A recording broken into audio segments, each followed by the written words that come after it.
अ very warm welcome dear students. और आज हमारा लेक्चर नंबर 3 है रिवीजन सीरीज का। और आज हम मैकेनिकल प्रॉपर्टीज ऑफ फ्लूइड्स की रिवीजन स्टार्ट कर रहे हैं। तो सबसे पहला डेफिनेशन जो एक बच्चे को मालूम होना चाहिए वो है fluids. So what is fluid? Anything which can flow is called as a fluid. Liquids और गैसेस दोनों फ्लो हो सकते हैं तो हम उनको कलेक्टिवली फ्लूइड्स बुला सकते हैं, राइट? तो ये डेफिनेशन एग्जाम में आने के चांसेस बहुत कम है। हाँ, एग्जाम में ये आ सकता है कि what is the definition of an ideal liquid, ideal fluid या आइडियल लिक्विड कैसे होना चाहिए। तो आइडियल फ्लूइड की डेफिनेशन कुछ इस तरह से कि it should be incompressible. Incompressible मतलब उसे दबाया नहीं जा सके, राइट? अगर उसे दबाया नहीं जा सके इसका मतलब उसकी डेंसिटी कांस्टेंट होगी। अगर तुम किसी चीज को और ज्यादा प्रेस नहीं कर सकते तो उसकी डेंसिटी कांस्टेंट, डेंसिटी बढ़ नहीं सकती। In other word density is constant, ये मान के चलना है। its flow is irrotational. Irrotational मतलब there are no turbulences in the flow. And या तुम बोल सकते हो कि flow should be streamline flow. There should not be any viscous force in the liquid या no frictional force within the liquid, या viscosity नहीं होनी चाहिए लिक्विड की। और it's flow should be steady. Steady flow मतलब क्या होता है बच्चों कि हर एक पॉइंट पे वेलोसिटी कांस्टेंट होती है। तो आइडियल फ्लूइड की प्रॉपर्टीज के बारे में अगर क्वेश्चन पूछा जाए 2 मार्क के तो तुमको ये आंसर लिखना है, राइट? अपार्ट फ्रॉम दैट अब आगे बढ़ते हैं बच्चों। See what is cohesive force and adhesive force, थोड़ा ये देख लेते हैं। अब मैंने क्या किया, देखो मैंने 2 मॉलिक्यूल्स बनाए, एक रेड कलर के और एक ब्लू कलर के। तो अगर 2 अलग अलग मॉलिक्यूल्स के बीच का फोर्स हो और मॉलिक्यूल्स ऑफ डिफरेंट सब्सटेंसेस के बीच का फोर्स हो तो उसे तो कहते हैं adhesive force. The force of attraction between molecules of different substances is called as adhesive force. And the force of attraction between molecules of, तो ये डिफरेंट मॉलिक्यूल्स के बीच में अगर फोर्स ऑफ अट्रैक्शन होगा तो उसे बोलते हैं एडहेसिव फोर्स या फोर्स ऑफ एडिशन। और अगर सेम सब्सटेंस के मॉलिक्यूल्स के बीच की फोर्स हो तो उसे कहते हैं कोहेसिव फोर्स, राइट? तो ये डेफिनेशन मैंने दी है। जैसे कि force of attraction between molecules of water, तो ये कोहेसिव फोर्स होगा। और force between glass molecules and water molecules is adhesive force. तो ये कोहेसिव फोर्स और अधेसिव फोर्स का डिफरेंस आपको पता होना चाहिए एग्जाम्पल के साथ। तो ये भी क्वेश्चन एग्जाम में आ सकता है, डेफिनेशन आ सकती है एग्जाम में, तो इसलिए इसको प्रिपेयर करना जरूरी है। अपार्ट फ्रॉम दैट, देखो 2 मॉलिक्यूल्स, ऐसा नहीं कि 2 मॉलिक्यूल्स के कहीं भी रख लो तो वो एक दूसरे को अट्रैक्ट कर जाएंगे।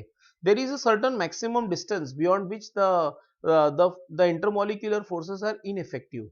मतलब एक मैक्सिमम डिस्टेंस है जिसके बाद वो अट्रैक्ट नहीं करते एक दूसरे को, और उस मैक्सिमम डिस्टेंस को बोलते हैं रेंज ऑफ मॉलिक्यूलर अट्रैक्शन। तो ये डेफिनेशन भी आप लोगों को पता होनी चाहिए, what is range of molecular force.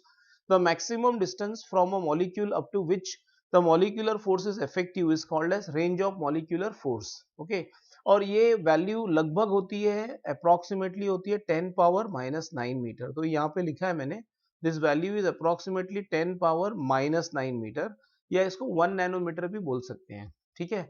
उसके बाद में और एक डेफिनेशन है स्पीयर ऑफ इन्फ्लुएंस, जो मैंने लिखा तो नहीं है लेकिन मैंने एक डायग्राम बनाया, देखो फॉर एग्जाम्पल इस डायग्राम को ध्यान से देखना। स्पीयर ऑफ इन्फ्लुएंस, समझो ये एक मॉलिक्यूल है, ये वाला मॉलिक्यूल, इसके बारे में बात हो रही है, ठीक है? अब ये मॉलिक्यूल्स, सारे मॉलिक्यूल्स जो उसके कौन से रेंज में है, मतलब कौन से डिस्टेंस तक है, 10 पावर माइनस 9 मीटर के डिस्टेंस में है। मतलब all molecules which are at a distance of up till 10 power minus 9 metre, या इस मॉलिक्यूल के मॉलिक्यूल से कितने डिस्टेंस तक के सारे मॉलिक्यूल्स को ये अट्रैक्ट करेगा, रेंज ऑफ मॉलिक्यूलर फोर्स के डिस्टेंस तक, राइट? तो एक मॉलिक्यूल क्या करेगा, सारे मॉलिक्यूल्स को अट्रैक्ट करेगा और अट्रैक्ट होगा, ओके, जो उसके रेंज में लाई करते हैं, रेंज ऑफ मॉलिक्यूलर फोर्स में लाई करते हैं। तो अगर मैं इस स्फीयर को, इस मॉलिक्यूल को सेंटर मान लूं और रेंज ऑफ मॉलिक्यूलर फोर्स को रेडियस मान लूं, तो वो जो स्फीयर बनेगा ना बच्चों, उस स्फीयर को बोलते हैं, उस स्फीयर को बोलते हैं स्फीयर ऑफ इन्फ्लुएंस। अगर मैं डिफाइन करूं तो कुछ ऐसा होगा, the sphere drawn around the molecule with range of molecular force as the radius. Sphere drawn around a molecule with range of molecular force as the radius is called as sphere of influence. और इस sphere of influence में जितने भी molecules होंगे वो इस molecule को attract भी करेंगे और उनसे attract भी होंगे, right? अब आगे बढ़ते हैं बच्चों, सरफेस टेंशन। तो surface tension on the basis of molecular theory. तो what is surface tension on the basis of molecular theory?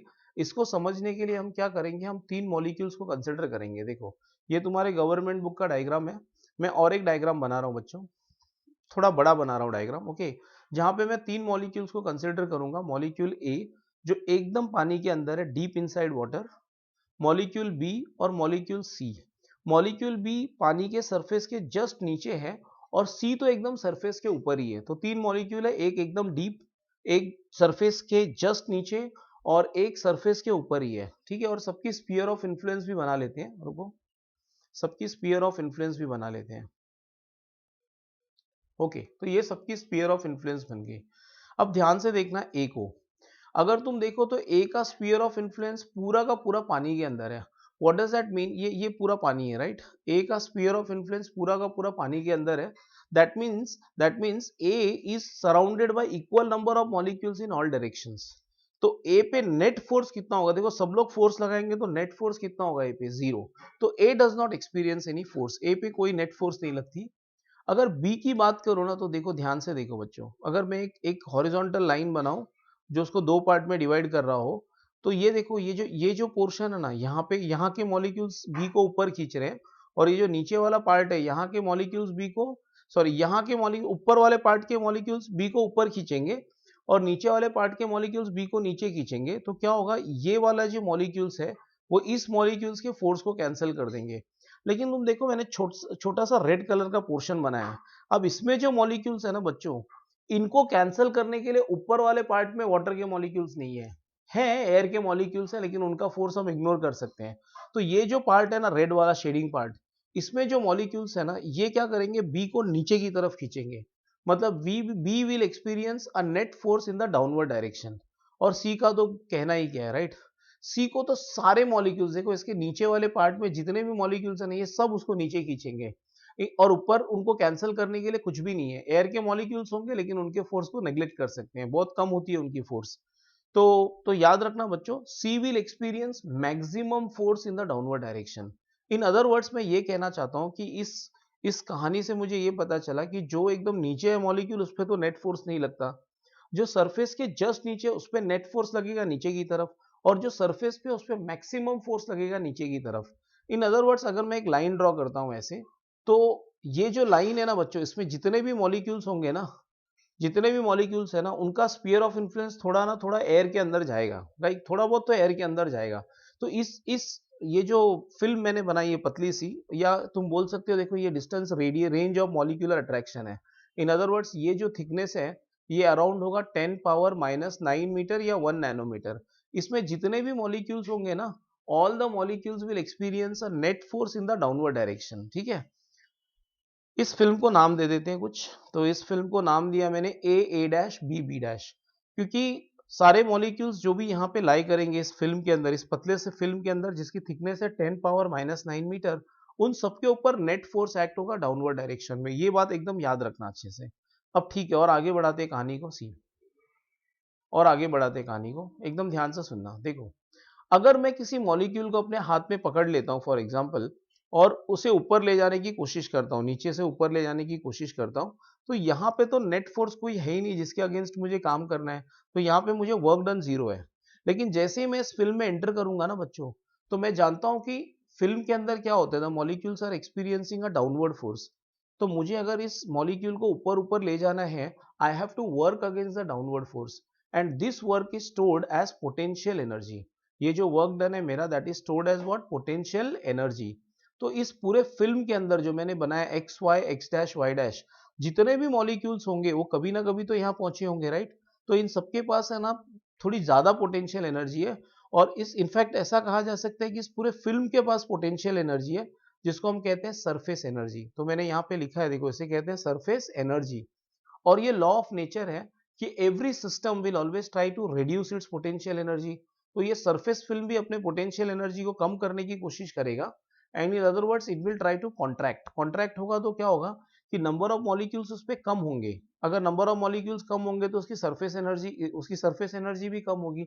So it will try to contract, it will try to reduce its surface area, and because of that it gives rise to a property called as surface tension। इसी की वजह से, क्योंकि वो सिकुड़ने की कोशिश करता है, इसलिए उस पे टेंशन जनरेट होती है सरफेस पे, और उसी को हम बोलते हैं सरफेस टेंशन। सरफेस टेंशन को डिफाइन कैसे करते हैं? देखो, सरफेस टेंशन का डेफिनेशन क्या है? देखो, अगर मैं एक लाइन ड्रॉ कर दूं सरफेस ऑफ लिक्विड पे, तो जो लेफ्ट वाला फिल्म है उसको राइट वाला फिल्म अपनी तरफ खींचेगा, और जो राइट वाला फिल्म है उसको लेफ्ट वाला पार्ट अपनी तरफ खींचेगा, राइट और नॉट? तो ध्यान से सुनो बच्चों, उसका डेफिनेशन क्या है? देखो, the force acting, surface tension is defined as the tangential force acting per unit length, force acting per unit length on both sides of an imaginary line drawn on the free surface of the liquid. Free surface मतलब एकदम top पे एक line draw कर लो। Force acting per unit length is called as what, the tangential force acting per unit length is called as surface tension, जिसकी formula होगी T is equal to F upon L. तो of course उसका unit होगा newton per metre. ठीक है, आगे बढ़ते हैं, आगे बढ़ते हैं। Let us try to understand the next thing. देखो ये कुछ एग्जांपल्स हैं। अब एक स्पाइडर है जो पानी पे भाग सकता है, ओके, बिकॉज एक सरफेस फिल्म है जो उसके वेट को सपोर्ट कर सकती है। तो insect running on the surface of water without sinking in water is an example of surface tension of water. Apart from this और भी कुछ एग्जांपल्स देता हूं मैं, जैसे नीडल है। अब अकॉर्डिंग टू आर्किमिडीज प्रिंसिपल, अगर एक नीडल स्टील का बना है तो उसे तो डूबना ही चाहिए, because the density of the needle is more than density of water. But फिर भी ये पानी पे फ्लोट हो रहा है, उसका रीजन है because of surface tension. Surface tension की वजह से पानी पे एक फिल्म है जो उसके वेट को सपोर्ट कर सकती है। अपार्ट फ्रॉम दैट एक और एग्जांपल ले लेते हैं। देखो, जब रेन ड्रॉप्स है ना क्लाउड में से गिरते हैं तो उनके पास ऑप्शन होती है कि कोई भी शेप ले ले, ओके, बट फिर भी वो स्पीयर ही बनते हैं। एकदम स्पीयर तो नहीं बन पाते because of gravity, but they try to become a sphere. The reason is because sphere has minimum surface area. In other words, हम ये जानते हैं कि हर सरफेस क्या करना चाहता है, कॉन्ट्रैक्ट करना चाहता है ताकि उसकी पोटेंशियल एनर्जी क्या हो जाए, कम हो जाए। ओके, और एक और इंपॉर्टेंट क्वेश्चन आज देख लेते हैं बच्चों, that is relation between surface energy and surface tension. So let us see what is the relation between surface energy and surface tension. तो हम करने वाले क्या है, एक सरफेस लेंगे, उसको खींचेंगे और उसके एरिया को बढ़ाएंगे। अब उसके एरिया को बढ़ाएंगे तो हमें काम करना पड़ेगा, and that work done will be stored as what, potential energy.